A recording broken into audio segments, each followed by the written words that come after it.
media e Berishës thoshte që në Asamblenë e Këshillit të Evropës u rrëzuan zgjedhjet. Që ndodhi vallë tani? Më mirë se ty s'na e thotë. Mund e i vokshi që është atje direkt, por ajo s'është se merret atje. Çfarë ndodhi? Në Asamblenë Parlamentare të Këshillit të Evropës u diskutuar raporti i monitorimit të zgjedhjeve në Shqipëri, sepse ne patëm edhe një delegacion nga kjo Asamble Parlamentare që ishte vëzhguese këtyre zgjedhjeve. Dhe në këtë raport, që kishte një gjuhë shumë më kritike se raportet e tjera, u evidentuan problemet kryesore dhe jo vetëm ato që tha OSBE ODIHR, që ditën e parë pas zgjedhjeve, por ishin shtuar dhe dy element të rinj. Elementi parë lidhe me ndërveprimin e krimit në zgjedhje dhe elementi i dytë shtesë ishte mosveprimi i organeve të drejtësisë, pak GKK, për të ndërhyrë në kohë për të parandaluar krimin zgjedhor.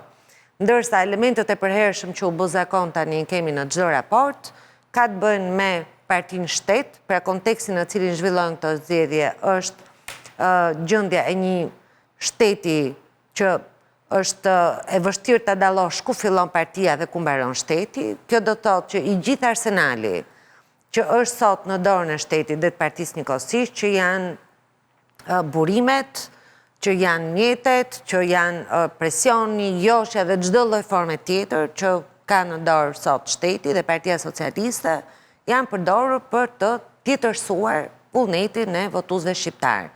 Element tjetër i përhershëm në raport është shitblerja e votës, e cila thuheshte edhe në këtë raport është çështje endemike dhe e përhapur, pra është e përhershme dhe është e përhapur në gjithë vendin, dhe të gjithë elementet e marrë së bashku, problemi i medias, të cilat kanë censurën dhe vetë censurimin për shkak se i shërbejnë grupeve të caktuara, gjithmonë të lidhura me qeverinë, përfshihet edhe rasti TikTokut, si një tjetër moment censure, një vendim i marrë nga kryeministri, dhe të gjitha këto japin një panoramë që e përmbledh edhe raporti ODIHR-it, edhe kjo rezolut, edhe ajo çfarë u miratua në Parlament Evropian, që këto zgjedhje u zhvilluan, nuk pati një garë të barabartë mes palëve. Pra gara ishte pa barabartë. Zënë Xhulali, ky është me një fjali ju jeni një zonjë nderuar dhe unë respektoj mendimin tuaj, por Partia Demokratike ka humbur zgjedhjet shumë thellë. Ju bëni përgjegjës për këtë Edi Ramën. Po brenda partisë, a mban njëri përgjegjësi për këtë? Po duhet zhvillohet edhe një debat brenda Partisë Demokratike, po. Nuk është zhvilluar, duhet të zhvillohet. Më pyete a mban njëri, tash duhet të zhvillohet. Po, dhe e bukura është që jo vetëm nuk hapet ky problem fare, dhe nuk do hapet. Ne jemi bindur, do zvaritet puna, do dilet në shtator me problem tjetër të ri edhe një proteste në një gjë, se mund bëhet dhe ajo, dhe ky problem nuk do hapet. Dhe gjitha do qëndrojnë kështu siç janë. Se edhe në qoftë se ty t'i vjedhin votat, ka 12 vjetë, që ty të vjedhin votat, edhe ti tani, dakord, fajtori kryesor është ai që i vjetë të gjitha. Ylli pyetja është, nëse ty të thuhet që ti jeton në një vend ku drejtohesh nga Partia Shtet, a të thotë gjë kjo fjali ty? A mund ta zbërthejmë pak të gjën se nëse ne ti kalojmë gjitha këto momente, a ka opozita probleme? Po ka. A mund kesh ti sot në Shqipëri, a mund, jo, unë do jem shumë realiste në atë që mendoj. A mund të kemi ne kemi një opozitë të përsosur, partitë shtet opozit. Një minut.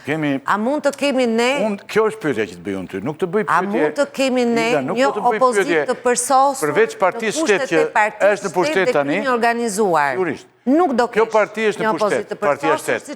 Por unë po të bëj një pyetje dhe po të them që dhe ti, kur them ti, them partia, po sillesh si një parti shtet brenda opozitës, partia opozit, sepse ti nuk ke asnjë përgjegjësi për atë që ndodh në këtë vend. Ti deri tani e dëgjove do gjëne. Kam vjetur vota tha dhe 2 kolegët e mi po mbronin dhe ke 5 vota. Dilte. Ja 10, ja 15. Bëhet një proces i gjatë rinumërimit, cilin partia e pranon dhe pranon me një koshiencë të plot, Partia Demokratike. E bën këtë proces, nuk e bën ti këtë. E bën doktori që të shtyr një pjesë të mirë kohë. Ikën kohë me rinumërim. Kush e nisi këtë proces? Personat, individet. Po, kush? Mund të i përmendësh? Kush? Po, njëri personazh... Sepse në momentin e parë që Partia Demokratike nuk e mbështeti këtë kërkesë, u bë një zhurmë e madhe mediatike, ja po doja po është zërat e tjerë loj e përbashkët. Ndërkohë që një minutë, e bëri dhe Partia Socialiste. Të fitohet. E bën Partia Socialiste dhe drama u tha stop. Jemi të ndershëm. Partia Demokratike tha prit të çojmë deri në fund të proces dhe më pas hapim këtë diskutim tjetër. Kandidatët, pati disa kandidatë. Po pra, atëherë timit ndershëm, nuk është PD-ja që e ka nxitur, nuk është Sali Berisha. Timit ndershëm. Nuk ka asnjë analizë për brenda. Kjo është tjetër gjë që po thua. Jam dakord që nuk ka analizë. Po dilë në mënyrë definitive thuaj, regjimi, mua më ka bërë këtë një... Po mos i ngatrojmë pra gjërat. Unë pranova që nuk kemi bërë analizë, sepse ne nuk kemi mbyllur procesin. Po si do të thënë? Po nuk kemi mbyllur procesin. Po ti e shtyn qëllimisht procesin. Me këtë rinumërimin joja, po ja 3 muaj me rinumërimin. Kot. Dhe zdo dalë asgje.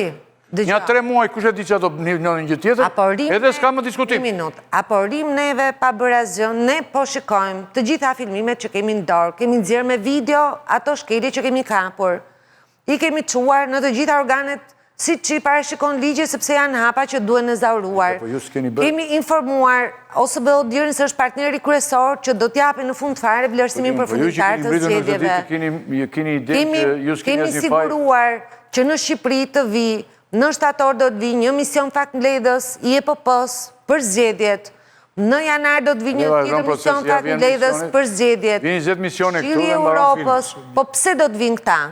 Nëse këtu nuk ka asgjë për të shqetësuar, këta thonë, s'kemi pse vim neve, opozita i humbi zgjedhjet, takzoni Edi Ramën. Jo, ky proces, legitimiteti i këtij procesi është ende në diskutim dhe nuk e ka marrë të plot Edi Rama të mandat për ta gëzuar.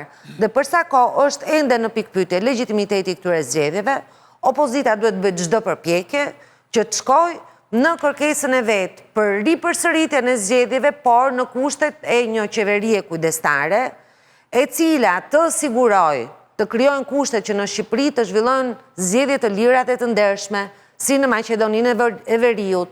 U shtyn 3 herë zgjedhjet Maqedoninë e Veriut. Nuk e bën Maqedonësit vetë, nuk e bëri Partia Gruevskit.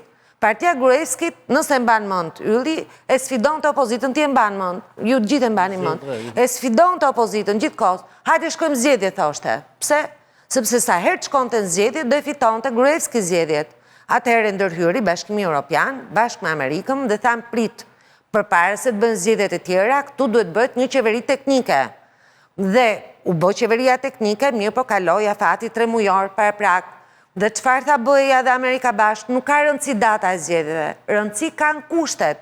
Po nuk krijuan kushtet për të bërë zgjedhje tjera, nuk ka kuptim të bëjnë më zgjedhje.